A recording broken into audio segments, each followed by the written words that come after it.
Let me first do the acknowledgement bit right in the beginning.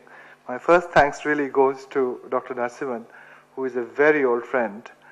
And it's really, if it wasn't for his persuasion, I don't think I would have embarked on this at all. I wouldn't have had the courage.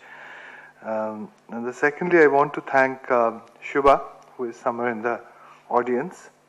She's been a sort of partner in crime and inspired and enthused, which made, again, this talk possible, because I start off with a great deal of trepidation and anxiety, because I'm not a social scientist and I'm putting, with both my feet, jumping into an area which is not mine traditionally, and I really don't have the intellectual tools, trained intellectual tools, to address an issue which I think is a very strong interface between science and society.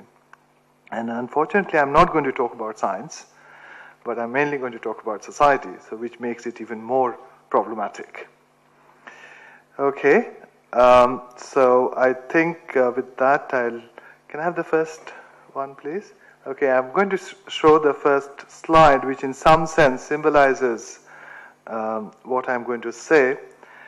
And the structure of the talk I'm not going to go into the chronology of what J.C. Bose did and how he did it in terms of his laboratory practices and the discoveries he made and so on and so forth in either. I'm going to talk about certain major events, what I consider major events in Bose's lifespan, which span from 1858 to 1937. Okay, now the why this actually typifies is, those of you who don't read Bengali need translation. Okay, it says the father of Indian science, and he was called the Acharya.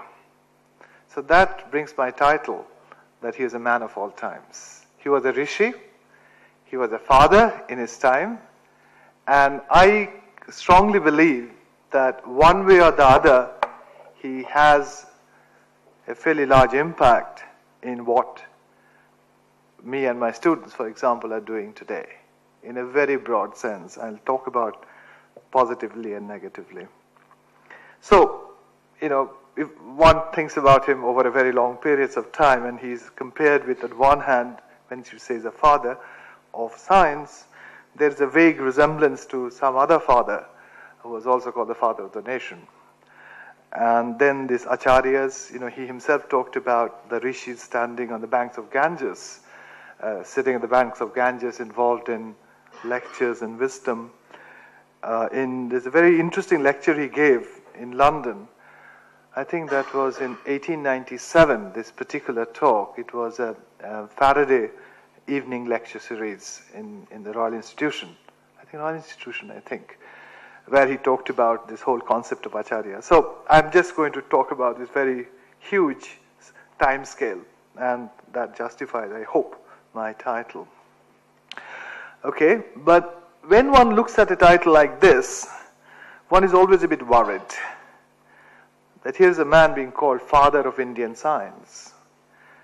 And I would, with my both feet, jump in to say that this was, one has to carefully look at whether this was an imagined construct or not.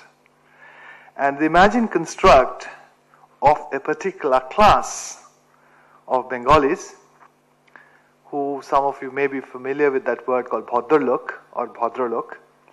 They're basically a Madhyabitto, again is another Bengali word, is basically a middle class Bengali of that period. Now I'm always worried about that it was actually a construct of a class, or did it have a wider significance? Because to be called father of Indian science is something quite a big thing. Did this man really deserve it? And I think and if we are talking about whether it's an imagined construct or not, you see, when we talk about the imagined construct, it essentially talks about a relationship between the subject and the object in some sense, because you can't have imagination one way around. So I have to talk about myself to an extent, because it's people like me to whom this particular iconhood was actually handed over, and I accepted that like people of my generation accepted it without even questioning it. So it was not just what J.C. Bose was, it was also a perception of people like me and our way of looking at life, which together made this construct. So I come from a very, very Bhadralok, Madhyavitta family, a very upper caste, a minor Zamindar family, which means landlord family. And one of the main thing about us was that we had one leg in the villages and one leg in the city, and our underlying passion was to be English. I remember when I was a child, I was told that you first must read Bernard Shaw before you read Tagore. And to us to be able to reproduce the editorial in Statesman, those days of course all editors of Statesman were Englishmen, and that you really must. So I had to sit through hours and hours, every line, grammar, and reproduce it for my father. So this gives you something about this whole sharp stream of the paradigm on English. Bhadralok had to know English. And the better you knew English, the better you got on in life. I'm just giving this as a very peculiar sentiment, but that's what it was. Now, when we talk about Bose, you actually see that his background was almost identical with mine. Again, upper caste, again, very strong emphasis in Bengali, urban, neither rich nor poor, but basically, he really was right at the core, what I call the membership of this particular subclass, which is a Bhadralok Madhyavitta. But he went beyond that. He became a super Bengali. Now, and that is what was handed down to me, that here is a guy you have to worship. I remember this about when I was 5 to 6 years old. Bernard Shaw, J.C. Bose. This was the kind of sequence we are talking about. And he was a super Bengali because what I was told and what everybody accepted, he fought the British. He stood up to the British and told them to go to hell. Is this true? We have to look at that. Second, he did science at the time when nobody really talked about science very much. He actually discovered things. He actually discovered the plants have life. Some people went on to say even he discovered that stones have life. And this tremendous achievement, not only did he stand up to the British, he told the world what a Bengali can do. And this is tremendous pride of being a Bengali. And so this sort of stream of worship, and here he was right up there, and a little boy like me, 5, 6, 10 years old, have to live up to that. That became our icon. That's where we had to go to. And that's what brought about what I think was his super Bengali iconhood. Okay. Now, I've been saying this in the stream of the fact that he actually, the whole thing was around this class of subclass Bhadralok and Madhyavitta. Now, I would like to first, to understand that, look at the economic roots of this particular subclass, because I think what J.C. Bose represented positively and negatively was essentially expression of this subclass. And to do that, we have to understand the economic as well as the ideological roots. To understand the economic roots, I suggest we go back to 1825. Bose was born in 1858. In 1825, something happened in India, but it actually got much more focus in the eastern part of India, and that was the Permanent Settlement Act. The Permanent Settlement Act changed the face of Eastern India. What it did was, can we have the next one please? You just keep them for about 30 seconds and first 4 and then move on. Then I will tell you when. Show the first 4, 30 seconds interval. What happened was that the land ownership pattern completely changed. You see, as you know, that the most of the productive land at that time, most of the production was based in what is now Bangladesh, or that time it was East Bengal. And two things happened. One is the nature of crop production changed. That is, you went from basically rice cultivation to cash crop cultivation. This is to suit the British. And secondly, what happened was the ownership of the land changed. See, the land was owned by peasantry. But for the first time, individuals were allowed to buy out huge tracts of land and become zamindars, and the peasantry, the dispossessed peasantry, had to pay them rent. And that became the relationship.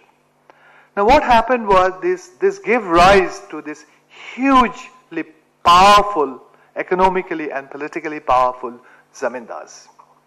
And all these zamindars, one way or the other, shifted to the urban area, which was Calcutta. The characteristics were very, very clear. 99% of the zamindars were Bengalis, upper caste, based in Calcutta, and knew English very well.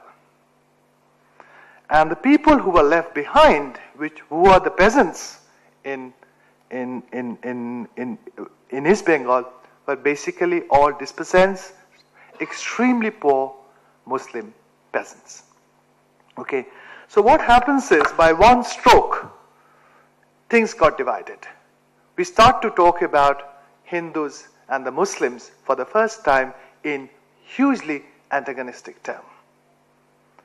And this, of course, as you know, has had enormous repercussions for India to come. The other point about this zamindari class was that they were, of course, they're mainly kayasthas, incidentally. You can actually see that very nicely, that the administrative class, although constituted something like 5% of the population at that time, occupied something like more than 80% of the, and these were basically came from two castes, kayasthas and vaidyas. Very interesting that. Anyway, the thing about the zamindars was that they earned a very large amount of money, and they earned means they actually amassed profits by collecting rents, but they didn't reinvest it back into land. See, so to multiply, to accumulate capital, they basically did money lending, usury, and collecting interest on that money. So instead of agriculture becoming more productive because they were earning more money, the condition of agriculture also started going down as these people were getting more and more rich, and Calcutta was becoming this rich culture center. Now, to administer this whole process, this zamindari class, which was of course not too many in number, needed another subclass in some sense to administer this whole huge apparatus of money lending to economics and exchanges and so on and so forth, and also to collect the rent. So what they did was something very interesting. They very often divided the big zamindaris into smaller zamindaris, not very much, about 500 acres and so on. And my family comes from one of them. And this class, who actually owned not a lot of land, but who also migrated partially to the city and became and actually it came from a very old subclass which actually goes back to the Mughal days, who were the teachers, the lawyers, the tax collectors, and all the sort of administrative support. Now when the zamindars moved to Calcutta, they also needed an administrative structure for the civil society to run, if you call that a civil society in ways. But, and they couldn't do it themselves. So they actually got this class who gave them a little bit of money to collect the rents and the things for them from the villages, but at the same time have one leg. Like my father's grandfather, for example, we were a zamindar in Hooghly, but he was also a brilliant lawyer in Calcutta, practicing in Alipur court. Now this was a very typical pattern of this particular class which grew very, very strong and powerfully at that time. The second interesting thing to note actually is that the British at that time were again, centering around developing Calcutta as a major force of administration and political rule. They also needed people who can read and write in English, people who can actually do sums properly, people who could also be teachers in schools and so on and so forth. So essentially what turns out to be is that a class starts to congeal in a very, very compact way, and they had two masters, and one master was the Zamindars, the other master was the British, which in some way really drove their ideology. The kind of ideology this subclass or this Bhadralok class had was actually driven by that. Okay, so I'm now going to talk a little bit about the ideology of the Bhadralok and the Madhyavitas. The first one I would like to touch upon is that they found all practices, social and religious practices, lot of them, in the 19th century Bengal to be totally obscure and decadent. They in fact condemned most of it. I'll start off with Sati is one, widow marriage, and so on and so forth.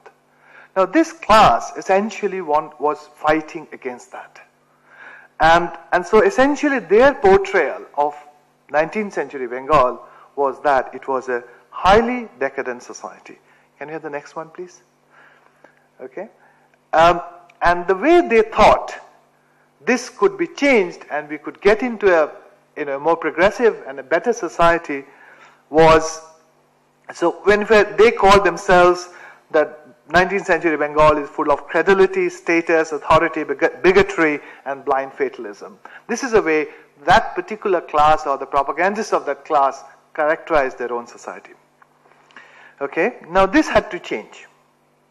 So how do we change that? How does that class see as that could be changed? They thought it should be changed by reason, tolerance, dignity, and they felt that the model of fairness and dignity as it is prevails in London or Britain of those days, of the metropolitan part of the empire, is the model to follow.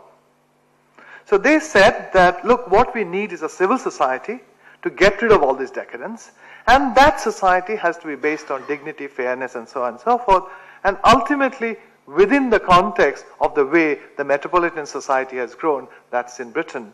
And so this was their model, and this was a part of their ideology, and this whole question of learning English, which I made fun of in the beginning, was actually a part of that scenario, very much a part of the scenario.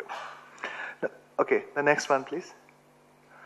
Okay, then what we have to really see now, what was the imperial ideology of that time?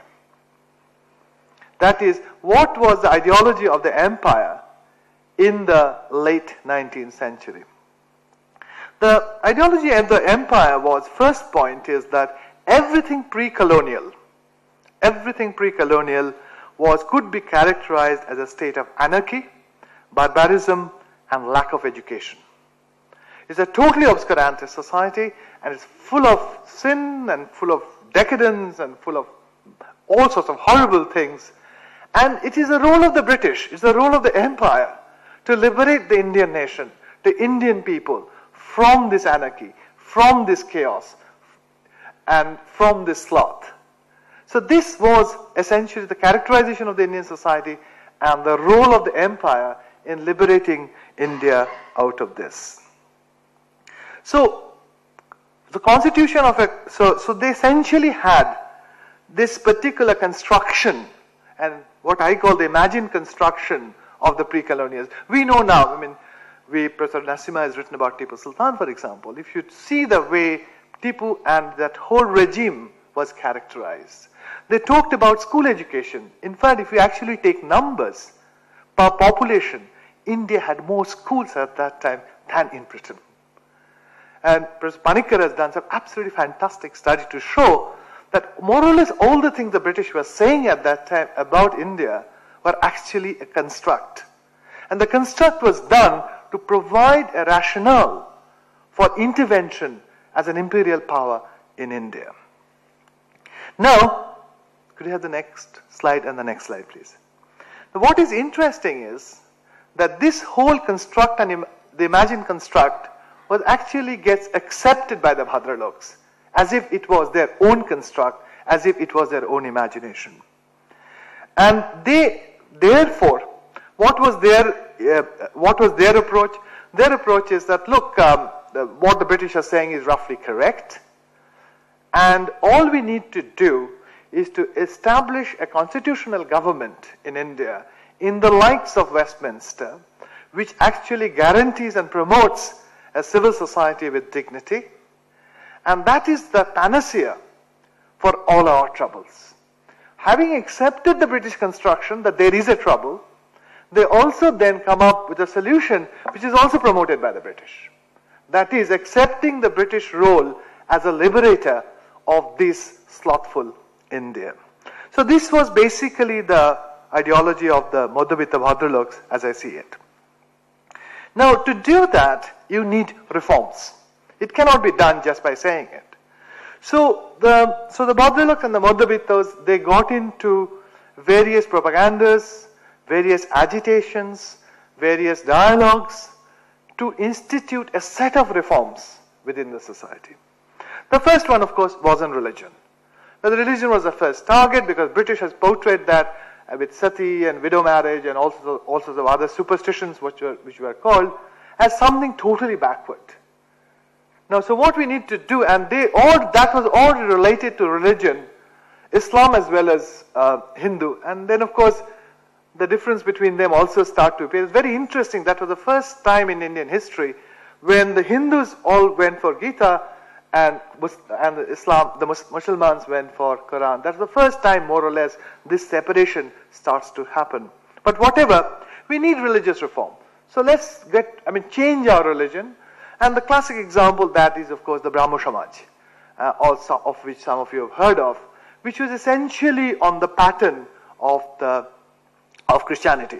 And some of the leaders of that particular class, Debendranath Tagore and others, Keshav Chandra Sen, Debendranath Tagore, gets involved in propagating this new religion.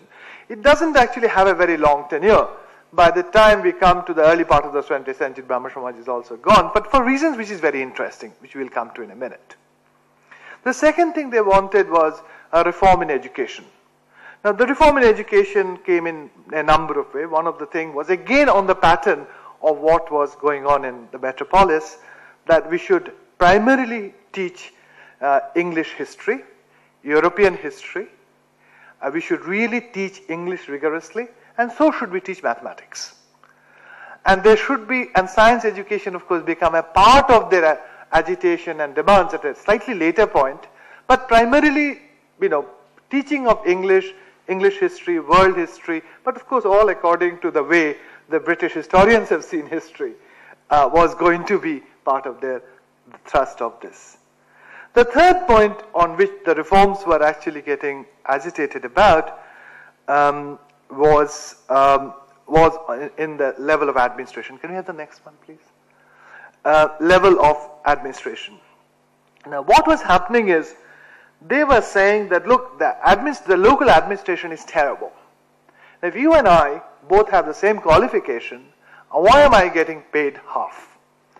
Then the state of law and order in the society was a chaos. And the British were interfering and intervening in all sorts of things, and which essentially talks more of a poor administration than anything else. But what was very interesting was they were essentially characterizing the local British administration as un-British. So they said the only reason why things are going wrong is that these guys are not good enough British. And there are lots of instances of them saying that. So what happens is, some very interesting letters go on, all the way from Ramohan Rai up to Vidyasagar, Akkai Datta and others, to the Queen, when Queen Victoria was alive, saying, Madam, will you please intervene? This is not British. This is not this is not fair. This is not the kind of fairness you have taught us we all should be associated with. So in fact, this is very interesting, things in this reform movement which actually come, they are all taking place all at the same time and various types of education, propaganda, lots of little newspapers around these issues, local newspapers. The other interesting point about that area, especially related to education, was the emphasis on the vernacular. there was again a very strong movement that education should, while we should teach English, at the same time some of the subjects, English history should be taught in Bengali. And there was actually appeals towards that. And therefore, dharnas and all kinds of Bengalis are very good at all this, which actually took place at that time. Okay, so these reforms were taking place. The society was in a kind of turbulence. All kinds of people were saying, look, we want reform, we want reform. I won't go into the actual details of it, but this was basically the character of it. Now, I now come to what was the two main impacts of this reform movement. The one which actually was very interesting was that actually it was also, while wanting to be more rational, dignified, fair, and so on and so forth, it also slowly became more and more revivalist. That means that if you actually see the writings of people like Raja Rammohn Roy, to Vidyasagar, to Akhay Kumar Datta, and of course going on to Vivekananda and others, while they start off very often on this British model of fairness and that the religion should be transformed and so on and so forth, they ultimately end up on a revivalist note. By revivalist note I mean, and some of you may not agree with this, saying that, look, the problem with us today is that we don't have that golden age. So again, imagine construction was taking place, that there was a golden age of Hinduism. A Hindu golden age somewhere in the past was in existence. Only if we could bring it back, we can show the world what we are. And this was very much a part of this extremely complex ideological dialectics which was going on at that time. Different people, same person. You can imagine somebody like Vidyasagar, his heroic role in the widow marriage. He puts his whole person into this, right into the forefront of being shot almost. He's a guy at a later point, he is talking about going back to the golden age, only if the golden age could be brought back, to the point that some of the scientists and other ideologues like Ram Trivedi and others, they were saying, no, we had all this science in the past, in this golden age. All we need to do is to bring them all back now, and that is the way to reform the society. Of course, they never say that we must get rid of the empire. But all this is going to happen somehow in this extremely complex, contradictory way within the framework of British rule, British imperialism. But of course, get rid of all these local un-British, bring back the golden age, have some reforms, and voila, it'll be all great. Now, what was the other point of interest is that whenever they talked about the golden age, it was always a Hindu golden age. Whereas Indian society at that time had about 18 to 20% of Muslim population and about 5 to 7% of Christian population. But it was always the Hindu golden age, which was propagated by this upper caste Bhadralok community. Now, this is very interesting because, in a sense, this was very much encouraged by the British. They really loved it. This whole question about separation between Hindu and the Islam. That is one aspect of it, because if you actually go back, the whole periodization of Indian history was started by the British into the Islamic period and the earlier Hindu period and the Mughal period and so on and so forth. And that goes on, and the society becomes more and more polarized. But the other interesting thing about this revivalist thing is that the same person is actually shouting for reforms on the British lines, the lines of enlightenment of Hume and Locke and Bentham and all the rest of it. And at the same time, they're talking about this Hindu golden age. Same person and the same groups. And this contradiction, becomes quite ridiculous at points. For example, this whole debate on sati. Now, both the groups, one's for it, the other opposing it, both of them are citing the scriptures. See, for this widow marriage, sati, and several other things which happened at that time, both the groups pro and oppose. So that means that they were ultimately saying that scriptures, this whole revivalist tendency becomes so strong that even if you want reform, it has to be within the framework of what they call the Indian scriptures. It's really a very, very interesting period of that time. Okay. Now the second impact of what I call the reform movement was a very positive impact, which was, I think, what I call kind of a nascent nationalism. For the first time, willy-nilly is creeping into this debate, and which ultimately by about 1920s and the 30s start to crystallize into a proper nationalist movement, which I'm not going to talk about. But the seeds of it, at least in the eastern part of India, comes again from the same class, Bhadralok, about whom I've been talking about all sorts of things. So the first element of that is vernacular education, which I think again was a very positive step, that if you want to develop your culture, it has to be in your own language. Now from J.C. Bose to Vidyasagar and everybody spent, for example, we all know, Professor Ganguly is here, it's called Ditiya Bhag. Now Ditiya Bhag to us was like a Bible. That means a Bengali book, about 20 pages now, where we learnt our alphabets in Bengali. It was a huge move at that time. There was nothing like that in printed media before. So Ishwar Chandra Vidyasagar made that huge breakthrough. Like number of others, they said even at some point, for example, people later on like Shoten Bose, Saha, Jagadish Bose, Tagore, for example, wrote a number of popular science books in Bengali. So this emphasis on vernacular education, what I think was a very positive, but what the origin of it, you have to also see in the total context, it was a very positive thing to do. Second thing, they said on institutionalizations, and institutions which have to be Indian. I mean, Bose Institute ultimately emerges as one of them. So basically Indian institutions. The classic, of course, what I have tremendous respect for is the Association for the Cultivation of Science, which was actually struggled, fought, and put in place, as opposed to Bose Institute. I'll come back to that later on, why it was so.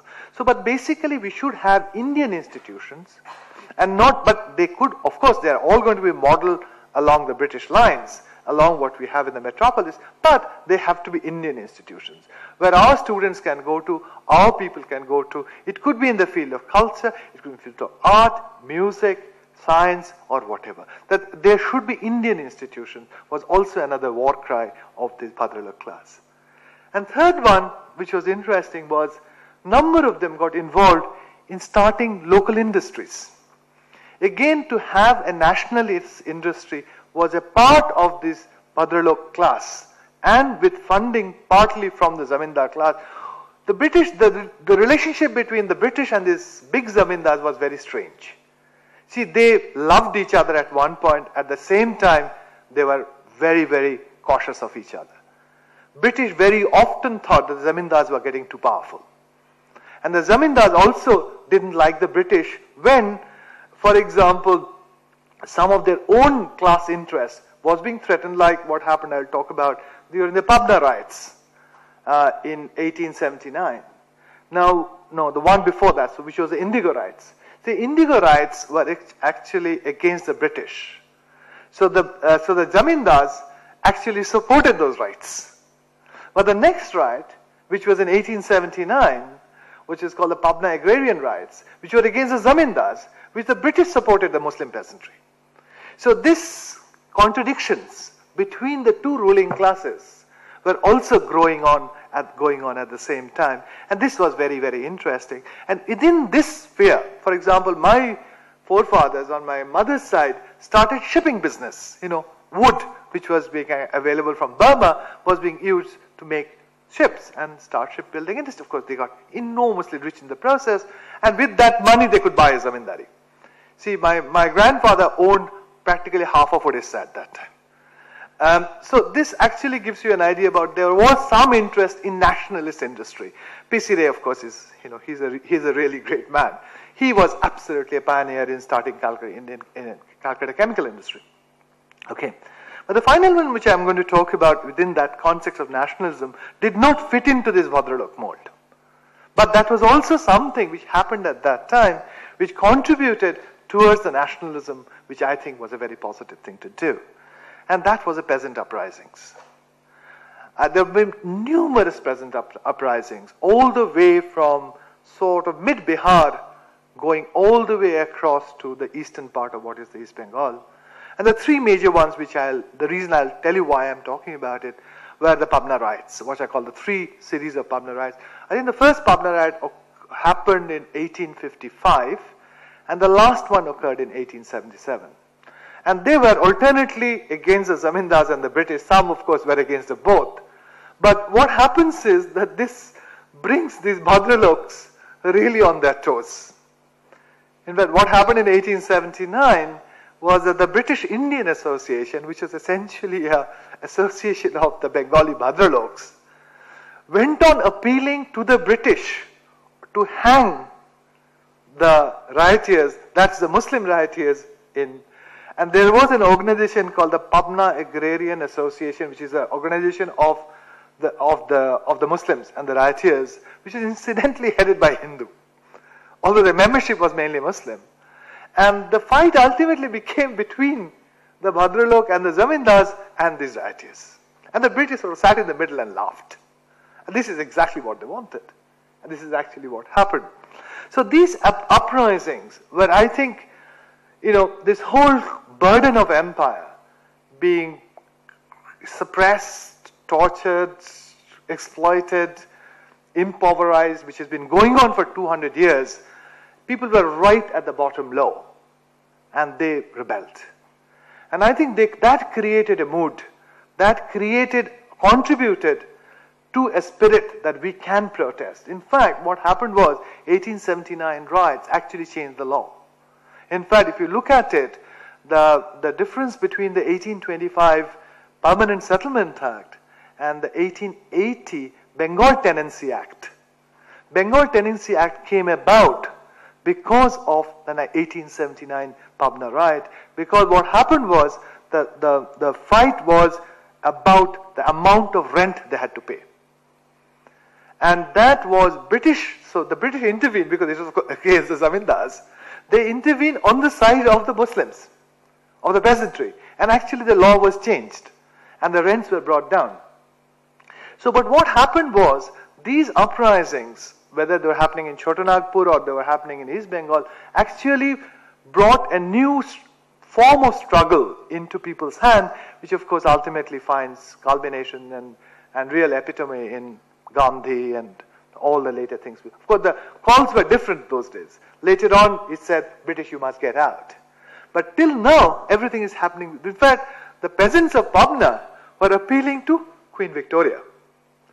They were appealing to Queen Victoria. In fact, it is all written down and it's all documented for how bad the local British authorities are, how bad the local. If, madam, will you please come and intervene and our life will be better. So all within the British Empire.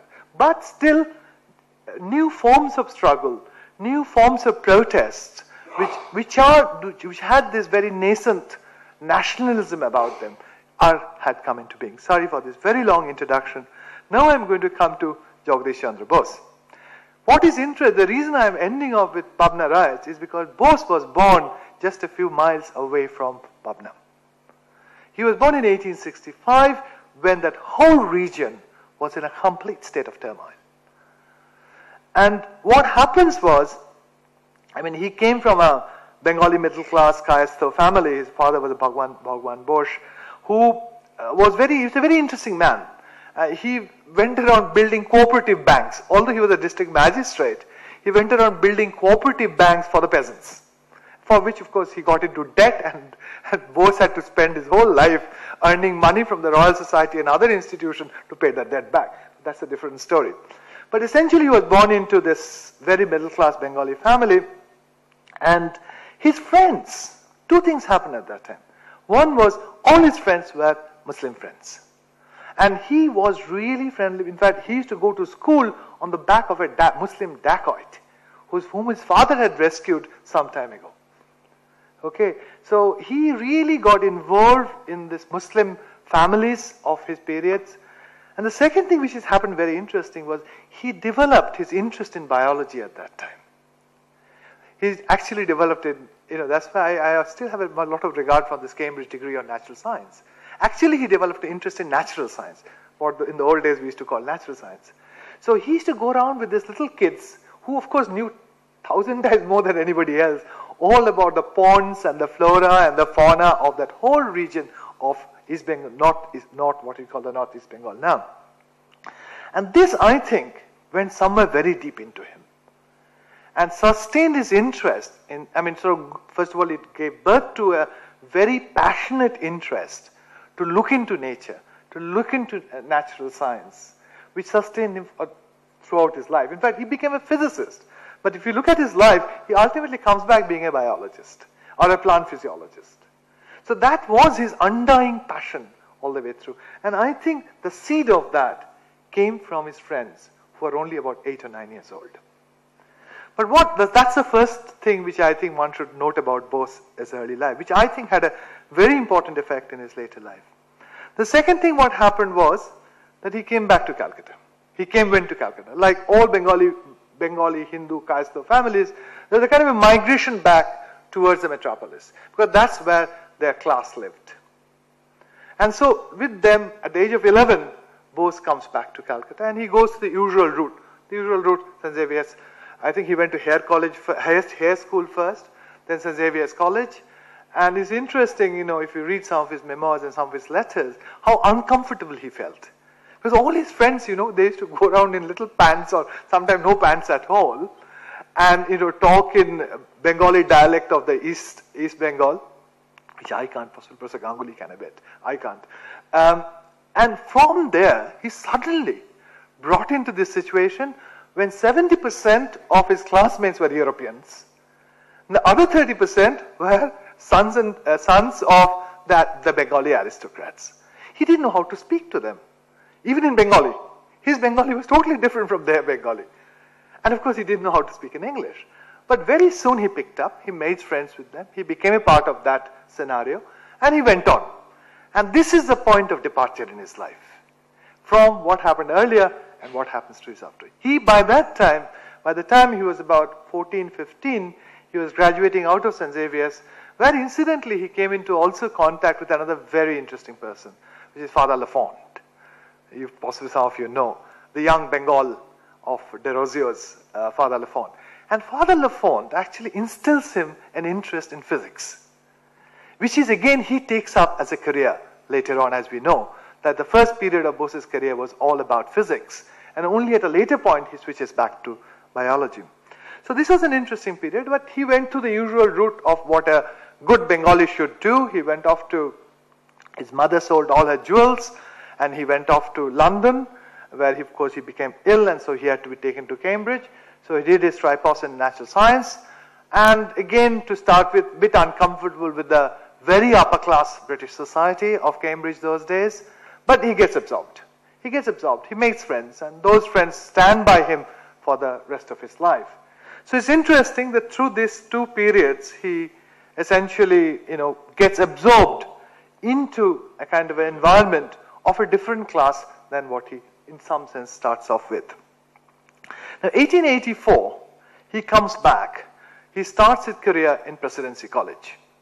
Now, I'm not going to go into details of what he actually did in terms of his technical achievement, but I'm going to talk about two things which he did at that time, which I think had a major impact on the nationalist movement later on. The first one was he fought on this issue of pay parity. See, again, let's go back to these days of enlightenment, and everybody should, equal opportunities for all. If you and I are similarly educated and qualified, we should be paid the same. And as we know, that Bose it's interesting how the whole thing happened. Of course, by the time Bose has already gone to Cambridge, London, so he had friends in the high places there as well. He knew Lord so-and-so and the Sir so-and-so and all the big professors. So he got them to write to the Lieutenant Governors of Bengal and the Secretary of State and also the Governor General of India to find him a post in Presidency College. But the local administration opposed it. So they wouldn't give him that post. Ultimately, he was appointed not as a full permanent lecturer in what was then called the Imperial Education Service, but he was appointed as an officiating lecturer, which meant his total salary was 1/3 of that of an Englishman occupying and doing exactly the same job. Both with possibly the Englishman had a degree from Birmingham like mine, and while Bose has a degree from Cambridge, so Bose of course should be paid more. But no, he got 1/3. So Bose really took this to heart, and I think this was a very positive thing to do. And he just refused to accept those checks. He said, no, I don't want to be paid till you restore the parity. In fact, what happened was that Presidency College, even that now exists if you have time to go, these original laboratories in physics laboratories in Presidency College was built with the money which his wife, Obula Bose, who was a doctor, earned to build that laboratory, and in which Bose worked without accepting any money from the British government. This went on, I think, for 3 years. What was important is that through this, he of course pulled all his strings all over the world, especially in Britain, and said, look, this is unfair, this is not according to your model, it doesn't happen in Britain, so why should it happen here? And he got the law changed. And in fact, he was appointed a permanent thing at the end of 3 years. Not just that, the law having changed, the number of other Indians who were given this worse, lower level salary were restored, which I think was a very important thing to happen. But what you have to see, and the second thing which is also very interesting, again I think which had a major impact in India to come, was that one should be allowed to do research. See, those days British government had very strict rules. No universities, no institutions should teach science. Should not do research in science. You can teach science, you can teach mathematics, but no research, full stop. If you want 10 rupees for buying a beaker, no, because that is going towards research. Now there's a whole long palaver, fight and struggle which Bose takes on with his friends to change that law. Ultimately, he was not given that professorship of research which he wanted. For various reasons, the local administration really went through it. But he got the Governor General of India to give him, I think, something like 660 pounds, whatever the rupee money, which was quite a lot those days, to actually start a lab. So in some sense, putting a stamp that no Presidency College, you should not do only teaching, but you should also do research. Now this sets a precedence. So the moment this happened, other universities like Allahabad, for example, like Calcutta University, for example, they take up that cry that we should be also allowed to do research. We also need grants. And so this again becomes a kind of a unified cry. Now I think these were very important. But what we have to see that this was not in isolation. I mean, Bose was a very courageous man who fought the local administration. But this was also taking part in an environment of much wider struggles which were going around in terms of protests on the reform movement. So it was not something which should be seen in isolation, and he should not be just plucked out to say, here is a guy who stood up to the British and told them to go to hell. No, there were at least several thousand other people at that time who were doing more or less the same. And that was good because that strengthened Bose. And Bose got enormous amount of public support in these struggles, and I think this is a very good thing. So what was actually going on is that, first of all, the protests were going on about interference by the British in the traditional way of life, and secondly, the Indians were being treated as second-class citizens. On both these issues, protests of the reform movement was being taken up, and struggles were going on. Okay. Now I come to the last part of Bose's life, which actually happened between 1884 to 1937. I'm afraid I'll have to exceed the time limit a bit. Okay, now 3 things happened during that period. I'm not going to go into the details. From 1884 to about 1894, he's still in Presidency College, more or less teaching and doing nothing else. But between 1894 and 1917 and going on to 1937, 1917 is when Bose Institute was started. During this period, to my understanding, three major things happened. One was Bose did everything to establish his own scientific credentials with the British. He went up and down at the cost of his health with no money, borrowing money, begging and borrowing money, some pulling all his strings. He had to prove that what he was doing was good science. And as we know, that the amount of opposition which came from certain sections of the Royal Society. In fact, number of times the papers submitted by Bose were put on what's called the archives instead of being published by the Royal Society. But Bose felt that was an insult because that was saying that he cannot, the science he was doing is not good science. And not just it was not good science, that it was not approved by the British peers. That was a statement the British were making about his science. Now this really infuriated him. And it became an obsession with him to fight this. He took it through. And he ultimately established credentials which was then recognized all over the world. You know, in America, in Japan, in Germany, and Austria, France, and so on and so forth. So he spent an enormous amount of time to establish his own credentials. In some sense, that was very important, and in some sense, that was very detrimental. I'll come to that. Second thing he did was to found Bose Institute. Now that was again a very important thing to do. To establish an institution which is Indian, where Indians should go and do research of their own chosen area, especially around biology, zoology, botany, and physics, was something very important thing to do. Now, one could talk about, okay, I'll possibly come back to that a bit later on. But anyway, this Bose Institute was but of course what we have to keep in mind, that Bose Institute was formulated and fabricated on the British model. In fact, the model was a royal institution. And the third thing which was very important was the transactions of the Bose Institute. Bose realized the need for peer communication for the growth of a scientific community. He really did. Whether he was successful or not is for the history to judge. But he felt the need for it, and he put in enormous amount of work to have that implemented. Can I have the next three one by one, please? Okay. Now, I think it was a very important thing. Of course, he went on to say that the transactions of the Bose Institute are of course modeled on the proceedings of the Royal Society. But again, so the point of reference is always outside India. This is something which we will come back to. Now, to understand this, I think we have to understand a few things about the British science policy in India at that time. The first point about the British science policy was that Indians are totally incapable of doing science, full stop. In fact, it was very interesting that early period of the East India Company, it wasn't that line. But it changed. As the empire got consolidated, then it really came through. And the idea was that the Indians are racially incapable of doing science and practice reason. They are good enough to collect data, and which has to be analyzed only in the metropolis. This was a line.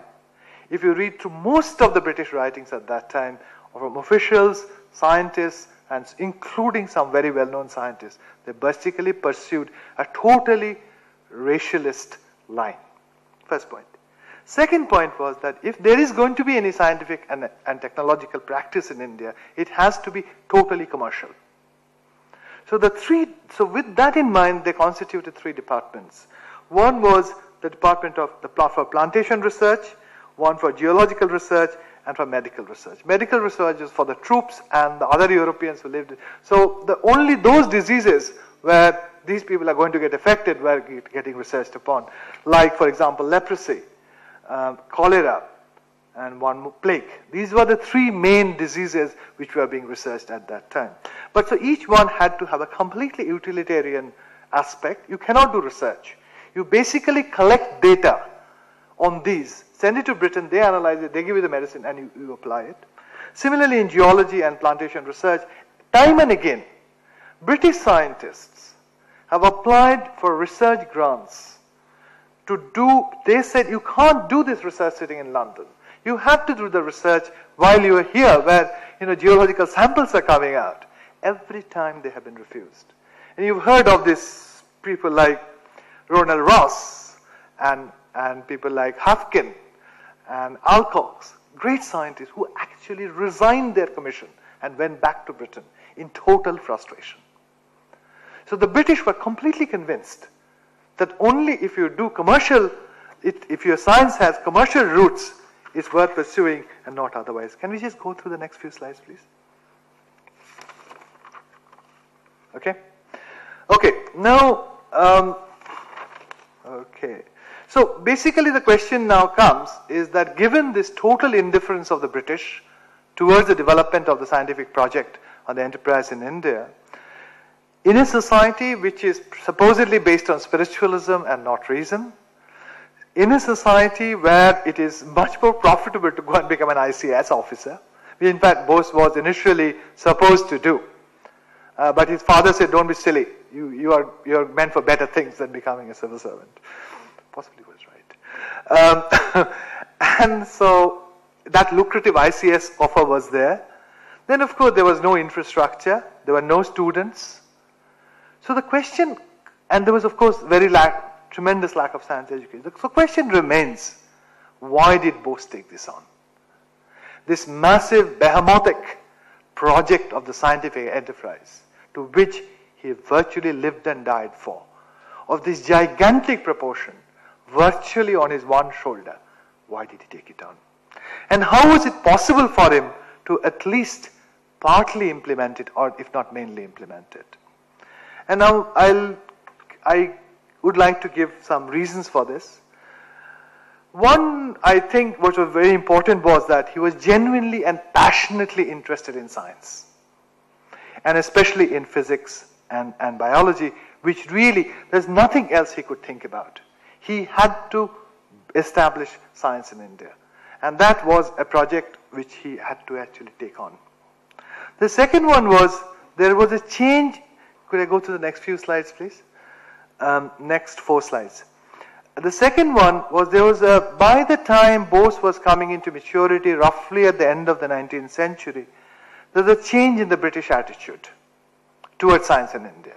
The attitude was like this, that if you want to run an empire successfully, you see, there's also a shift in the political spectrum in Britain from the old hardcore imperialists to what is called the enlightened bunch in their political circle, who were not against the empire, but who thought empire should be run much better than what these other guys did. It should be run on the basis of fairness. You can, of course, you can make money out of it, but please make money decently. Don't do it rudely, to use a kind of a British phraseology. And this was the kind of scenario which was emerging from Britain. And this is called the New Literacy Program. That means you don't rule by force, but you rule by a diffusion of literacy. By literacy, I mean education and culture amongst the colonized. And this was a new line which was coming through, which in some sense, so at some point on, they really were not opposed to Bose's projects anymore. So they were quite happy for Bose Institute to take place. For example, if you go back to 1886, they fought tooth and nail against the foundation of the cultivation of science as well as Indian Institute of Science. But that policy had changed by the time you come to early periods of the 20th century. So that was taking place. Second problem they were finding it extremely difficult to bring commissioned officer from Britain to India to do scientific work. To give you one example, I think it was in plantation research, the average time it took them from the day they actually wrote a letter commissioning a person in Britain to come and help them with the research here, and by the time the person came was 9 months, and which was a huge amount of time. And second point was that these Englishmen were again and again refusing to come. They were saying, look, you're not going to give me money for proper research, so why the dickens should I come? The pay was not as good. All sorts of other problems happened in Indian society. So they were having increasing problems in getting people here. The third thing what happened was that the reform movement in India was, I think the last one is there. The reform movement in India actually started supporting science. So they were saying that science like Vidyasagar, Ramnashuman Trivedi, Datta, various people of that period, the whole Bhadralok class, were actually saying that science should become a part of our culture. Science should be taught in schools. So that was that. And finally, what I was going to say, the Zamindars actually supported science. It's very interesting, actually. They opposed science when the British were opposing science. The moment the whole British line changed, they went on to support science. So if you actually look at 80% of the funding of the Bose Institute actually comes from 5 Zamindars. What I must also admit, which Shubha will point out to me later on, 20% of them, 20% of the funding came from ordinary people. 5 rupees, 2 rupees, 10 rupees, lakhs of people gave. But that was 20%. The other 80% came from 5 or 6 big Zamindars. When Bose was in Britain and he was ill, he had no money to live. Who sent money? Again, the big Zamindars. I can name them like Kashim Bazar Maharaja and a few others at that time who supported that.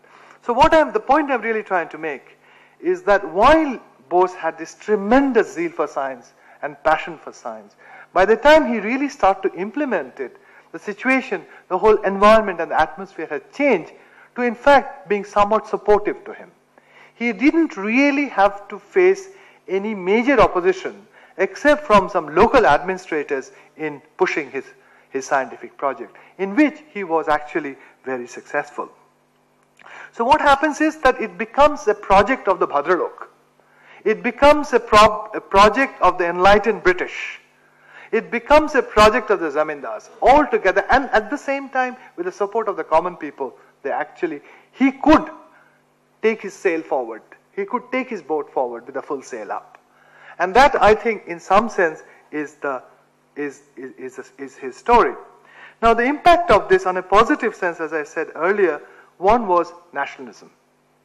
Now, that means it generated 2 things. One, it generated this whole progress of Bose's scientific project actually brought enormous pride to an ordinary Indian that we can actually have science and stand up to the world and shout.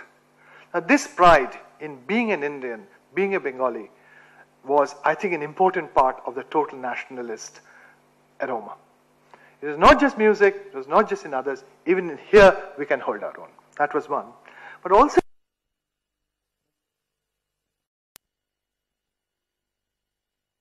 second thing was that he also had he actually had an impact on the scientific enterprise as we know today. And which I think, so apart from nationalism, in a scientific project as such, gained from Bose's intervention. And I think I list only 3 aspects of it. One is the curriculum.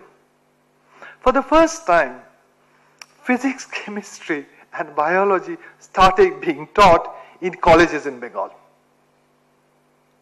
They were never taught before. Only mathematics was taught and the arts subjects were taught. For the first time, because of this long intervention of Bose, that becomes a part of our education process in colleges, which I think was a very important thing to happen. Of course, this was opposed by the local British, but because, see, one thing we have to understand about Bose, I know I'm somewhat critical about him going around, pushing his own credentials and all that. But what he actually did in that process by establishing his credentials, he became an extremely powerful person. He actually got enormous power and prestige. I don't know whether that was his aim or not, but objectively speaking, actually he became a very powerful person. And you needed that powerful person to push this scientific project through, to push this scientific enterprise through. So all these achievements, which are, another 2 minutes, what he could manage to actually push through was very much made possible because he established his own credentials as well. And of course, he was supported by all these other trends which I have mentioned. The second thing where I think he had a very permanent impact on Indian science was he introduced research in universities, which I think was absolutely tremendous. And the fact that universities are not just for teaching of classical subjects like Latin. In fact, Bose he had Latin in his BA, incidentally, in St. Xavier's College.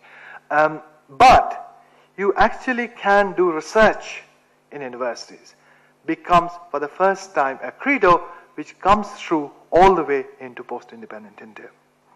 And thirdly, actually, he had a major impact on science education in the vernacular, in that schools should actually start teaching science.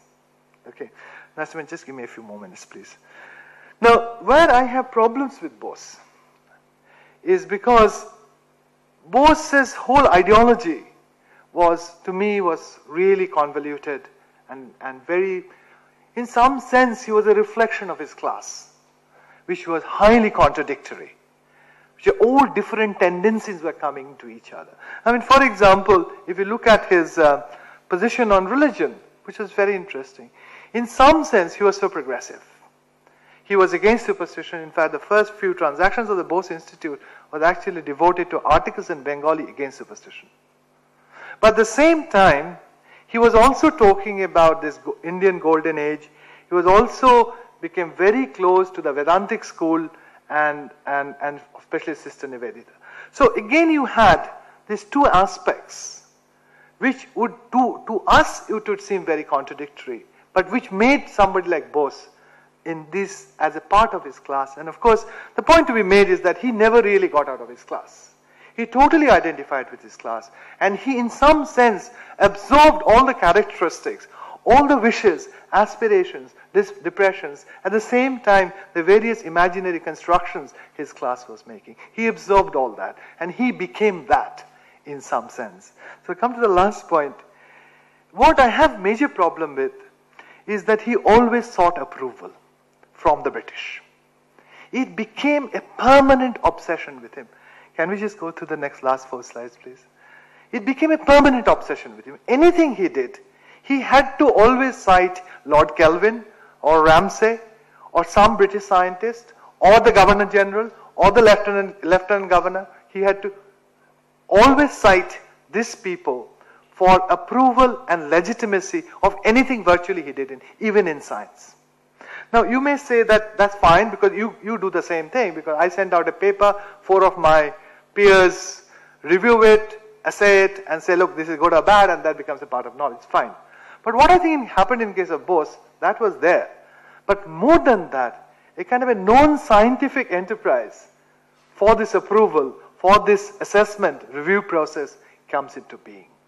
And this, I think, is to do with the whole question about the relationship between the colonized and the colonizer. See, the colonize essentially wants what I call broadly the new literacy program of the colonized to be mirrored on their own culture. The culture which has to happen in India, in some way, whether in science or any other forms of culture in this new dimension, has to mirror this. But not only that, how successful the colonizers are in implementing that new culture in India or in the colonized space has to have the approval of the colonizers. So this was the whole thing. That means that whatever you do, and so the colonizers keeps an ultimate control of all cultural enterprises in the colonized space. This I personally think what happened. And I think this no personal slight on Bose, but this was a part of his class. This had to happen in some sense. But unfortunately what happened is that this brought the point of reference for any development in India in terms of the development of an enterprise to a point outside India. So the reference points is always shifted out of India. That means whether I am doing it right or wrong, okay, I am doing it according to your model, will ultimately, first of all, you set the model, and secondly, you are an accreditor, judge, examiner of whether I have actually worked out the model well. So the point of reference is always extraterritorial, always outside India. And this, I think, has had a major impact on Indian science, and rather did in a bad way in the post-independent India. This tradition goes through. Even today, I basically work on problems which are set in Detroit or New York or London, and then I am assessed and judged. It is not related to any problem of my own country, not related to problems of my own culture. But it's not that they cannot be related. The point is, I pick those up from outside and I take them outside for that to be judged outside. And I think this has had a rather sad impact on Indian science, which we possibly, is something I'm just throwing out for us to discuss. So to come to the final one, just the summary, please. Essentially what happens is, I see that Bose was totally circumscribed by his own class. He was a part of that class. He represented that class. He became that class. And out of that, two rather diverging trends have both materialized, both because he was a member of that class. One was, which I think is a positive thing, which is what it ultimately leads to nationalism.